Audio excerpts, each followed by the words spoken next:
കണ്ടേക്കാം. ശരിയാണ്, അമ്മച്ചി ഒരിക്കലും ഇനി ജീവിതത്തിലേക്ക് ഈ ഭൂമിയിലേക്ക് തിരിച്ചു വരികയില്ല. ഇവിടെ വെച്ച് അമ്മച്ചിയെ കാണാൻ സാധിക്കുകയില്ല.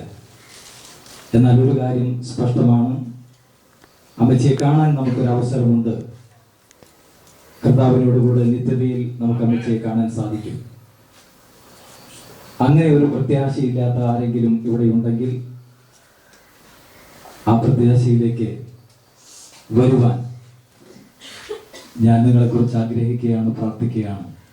പ്രിയ അമ്മച്ചി സ്നേഹിച്ച കർത്താവ്, അമ്മച്ചി ആരാധിച്ച കർത്താവ്, അമ്മച്ചി വിശ്വസിച്ച് ആത്മരക്ഷ നേടിയ, അമ്മച്ചിക്ക് ആത്മരക്ഷ കൊടുത്ത കർത്താവ് ഇന്നും ജീവിക്കുന്നു.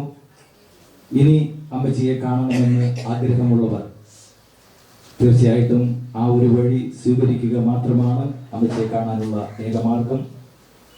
ആ യേശു കർത്താവ് നമ്മുടെയും നിങ്ങളുടെ ഓരോരുത്തരുടെയും പാപത്തിനു വേണ്ടി മരിച്ചിരിക്കുന്നു, പരിഹാരം വരുത്തിയിരിക്കുന്നു. അത് വിശ്വസിച്ചാൽ, നാം മരിച്ചാൽ കർത്താവിൻ്റെ അടുക്കൽ ചെല്ലും. അവിടെ നമുക്ക് അമ്മച്ചിയെ കാണുവാൻ സാധിക്കും. ആ വിശ്വാസം, പ്രത്യാശ ഞങ്ങൾക്കുണ്ട്.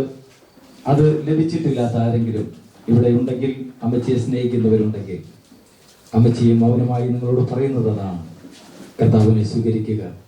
കർത്താവ് നിങ്ങളുടെ പാപത്തിന് പരിഹാരം വരുത്തിയിരിക്കുന്നു.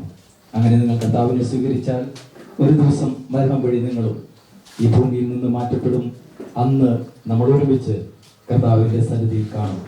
അമ്മച്ചി നൽകിയ നല്ല ഓർമ്മകളെ അയവിറക്കിക്കൊണ്ട് ദുഃഖത്തിലിരിക്കുന്ന മക്കളെയും മരുമക്കളെയും കൊച്ചുമക്കളെയും അവരുടെ ആശ്വാസത്തിൽ, ദുഃഖത്തിൽ ആശ്വാസം നേർന്നുകൊണ്ട് പ്രാർത്ഥിച്ചുകൊണ്ട് ഞാൻ എൻ്റെ വാക്കുകൾ ചുരുക്കുന്നു. ദൈവനാമം മുഖത്തപ്പെടുമാറാകട്ടെ.